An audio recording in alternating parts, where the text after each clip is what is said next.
రాజన్న సిరిసిల్ల జిల్లా వేములవాడ బస్టాండ్లో ఘర్షణకు దిగారు ప్రయాణికులు. మేడారం వెళ్లే భక్తులు బస్సులో సీట్ల కోసం గొడవ పడ్డారు. వేములవాడ నుంచి మేడారం వెళ్లే బస్సు కోసం గంటల తరబడి ఎదురు చూశారు ప్రయాణికులు.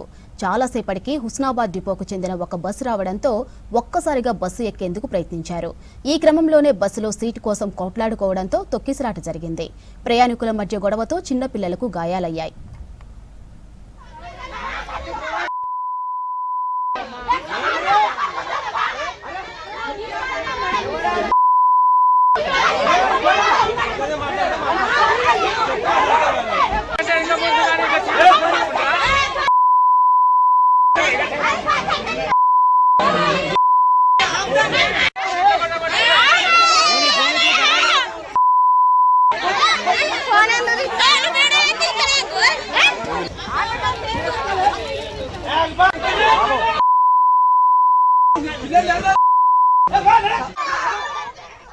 మేడారం వనదేవతలను దర్శించుకునే ముందు వేములవాడ రాజన్నను దర్శించుకోవడం ఆనవాయితీ.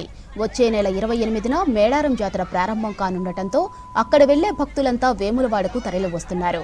అయితే రద్దీకి సరిపడా బస్సులు అందుబాటులో లేకపోవడంతో ప్రయాణికులు ఇబ్బంది పడుతున్నారు. వరంగల్, హైదరాబాద్ వెళ్లే బస్సుల కోసం గంటల తరబడి వేచి చూడవలసిన పరిస్థితి. రద్దీకి అనుగుణంగా అదనపు బస్సులు వేయాలని డిమాండ్ చేస్తున్నారు ప్రయాణికులు.